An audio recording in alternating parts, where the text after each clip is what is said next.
इस बंगले में एक भीषण हत्याकांड हुआ है जिसमें इस घर में रहने वाले बुजुर्ग दंपत्ति की बहुत ही निर्मम तरह से हत्या कर दी गई। लेकिन आश्चर्य की बात यह है कि घर में बाहर से किसी के भी जबरदस्ती घुसने के कोई निशान नहीं है। इसके विपरीत ऐसा लग रहा है जैसे घर के लोग अंदर से बाहर भागने की कोशिश कर रहे हों। तभी घटना की जांच कर रही पुलिस को बेसमेंट में एक और लाश मिलती है। वो एक लड़की की लाश थी जो पूरी तरह से निर्वस्त्र थी और आधी जमीन में धसी हुई थी। क्योंकि उस लड़की की पहचान नहीं हो पाती, इसलिए पुलिस उसका नाम जेन डो रख देती है। उधर शहर के मुर्दा घर में टॉमी और उसका बेटा ऑस्टिन एक बुरी तरह जली हुई लाश का पोस्टमार्टम कर रहे होते हैं। इनको पोस्टमार्टम करते कुछ वक्त ही बीता था, तभी ऑस्टिन की गर्लफ्रेंड एमा वहां आ जाती है।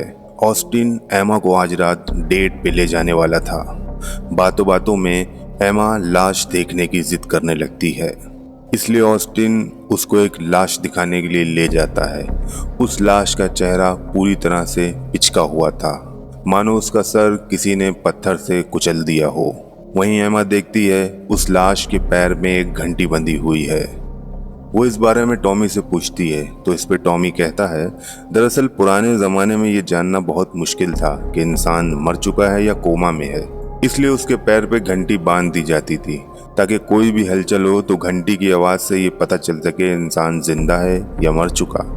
तभी पुलिस उस लड़की जेन डो की लाश को लेकर मुर्दाघर में दाखिल होती है और टॉमी से कहती है कि उसे इसके पोस्टमार्टम की रिपोर्ट कल सुबह तक हर हाल में चाहिए। ये कहकर पुलिस वाला वहां से चला जाता है। उसके बाद टॉमी और ऑस्टिन पोस्टमार्टम की शुरुआत करने में लग जाते हैं। इसी बीच ये लोग रेडियो पे एक प्रसारण सुनते हैं कि आज का मौसम बहुत ही सुहाना रहेगा और आने वाले कुछ दिनों तक मौसम ऐसे ही साफ बना रहेगा। इस खबर के साथ साथ वो दोनों अपना काम कर रहे होते हैं। टॉमी अपने अनुमान से इसकी उम्र 26 से 29 साल के बीच बताता है। वहीं उसके शरीर पर उन्हें ना तो कोई खून बहने के संकेत मिलते हैं और ना ही शरीर पर कोई जख्म दिखाई देता है। ऑस्टिन जेन की हर एक एंगल से तस्वीरें निकाल रहा था। जब वो उसकी आंखों की जांच के लिए उसकी आंखें खोलता है तो उसे एक हैरान कर देने वाली बात पता चलती है।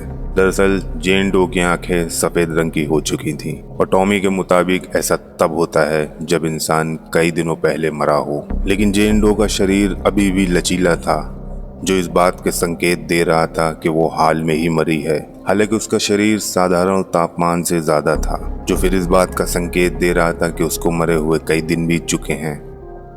ये सारी बातें उन्हें कंफ्यूज कर रही थीं। वहीं जेन डो की दोनों हाथ और कलाई की हड्डियां पूरी तरह से टूटी हुई थी, मानो उसके साथ बहुत क्रूरता के साथ मारपीट की गई हो। लेकिन बाहर से किसी भी तरह का कोई घाव नहीं दिखाई दे रहा था। टॉमी अपनी छानबीन जारी रखता है। वहीं ऑस्टिन देखता है कि जेन डो के चेहरे, कान या नाक पर कोई भी चोट के निशान नहीं थे। लेकिन जैसे ही ऑस्टिन जेन डो का मुंह खोलता है तो वह देखते हैं कि जेन डो की जीभ कटी हुई है। ये देख दोनों डर कर रह जाते हैं। देखने में तो ऐसा लग रहा था कि बड़ी ही बेदर्दी के साथ उसकी जुबान को काट दिया गया हो। तभी टॉमी बताता है कि उसके अनुसार ये ह्यूमन ट्रैफिकिंग का मामला भी हो सकता है, क्योंकि उसने 15 साल पहले ऐसे ही एक केस देखा था जिसमें 2 लड़कियों के हाथों को उनके टखनों के साथ बांध दिया गया था और साथ ही उनकी जीभ भी काट दी गई थी। इन सारे अनुमानों से वो लोग इस नतीजे पर पहुंचते हैं कि उस लड़की को जरूर वेश्यावृत्ति में ढकेला जा रहा होगा। इसी दौरान जब ऑस्टिन जेन के चेहरे की तस्वीर खींचता है तब वो देखता है कि जेन की नाक अचानक फड़फड़ाने लगी है, जैसे कि वो जिंदा हो, सांस ले रही हो।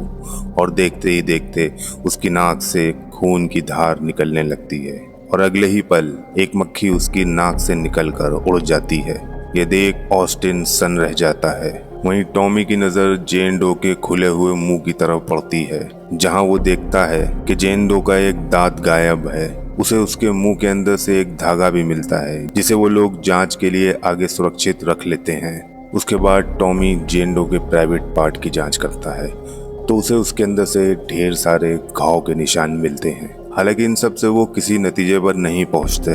अब सारी बाहरी अंगों की छानबीन करने के बाद टॉमी और ऑस्टिन जेन डो की चीर फाड़ करने की तैयारी शुरू करते हैं। इसी बीच बाहर मौसम खराब होने लगता है और बादल गरजने का शोर अंदर तक सुनाई दे रहा होता है। हालांकि इसे इग्नोर करते हुए दोनों अपने काम जारी रखते हैं। टॉमी जैसे ही उसकी छाती को चीरने के लिए अपना चाकू उठाता है, वैसे ही अचानक उन्हें जोर से बादल गरजने की आवाज सुनाई देती है और साथ ही उनके रेडियो पे कुछ डिस्टरबेंस आने लगता है और एक गाना बजने लगता है, open your heart and let the sun shine इन।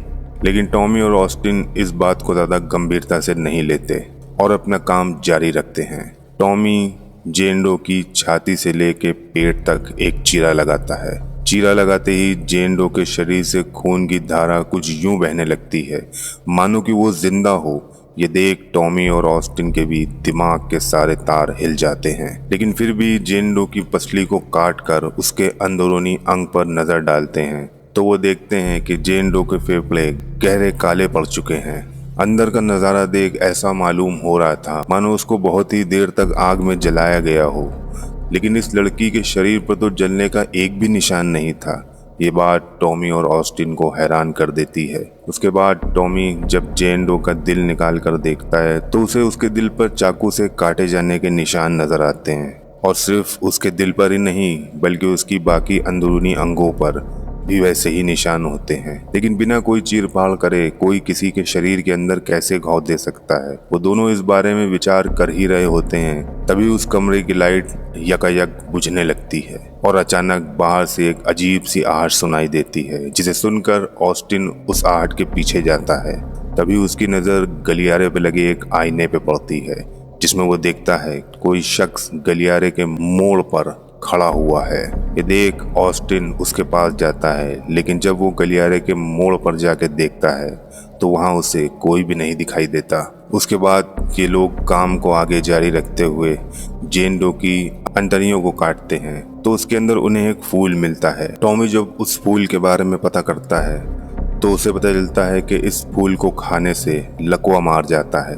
इस जानकारी के बाद वे लोग अपना काम आगे बढ़ाते हैं, लेकिन तभी अचानक मौसम का रुख बदल जाता है और उन्हें जोर जोर से बादल गरजने की आवाज आने लगती है। इतने में ही रेडियो पर उनके शहर में भारी बारिश होने की खबर मिलती है। ये देख ऑस्टिन हैरानी में पड़ जाता है क्योंकि थोड़ी देर पहले उसने रेडियो पे कुछ दिनों तक मौसम साफ रहने की खबर सुनी थी। ऑस्टिन को अब वहाँ किसी खतरे का अंदेशा होने लगता है, जिसके बाद वो टॉमी से आज रात के लिए इस काम को रोकने के लिए कहता है। लेकिन टॉमी इस काम को आज ही खत्म करना चाहता है। हालांकि वो ऑस्टिन से कहता है कि अगर वो यहाँ से जाना चाहे तो जा सकता है, लेकिन ऑस्टिन भी अपने पिता को अकेला छोड़कर नहीं जाना चाहता था, इसलिए वो दोनों अपना काम जारी रखते हैं। इसी बीच टॉमी को जेन की अंतड़ियों में से एक कपड़ा मिलता है और उस कपड़े में एक इंसानी दांत, साथ ही उन्हें उस कपड़े पर एक अजीब से चित्र बने हुए दिखाई देते हैं। वो चित्र मानो कोई जादू टोना के निशान हों। उसके बाद ऑस्टिन उसके कपड़े से मिले दांत को जेन डो के उखड़े हुए दांत की जगह पर लगाकर देखता है तो वो दांत बिल्कुल मैच हो जाता है, यानी वो दांत जेन डो का ही है।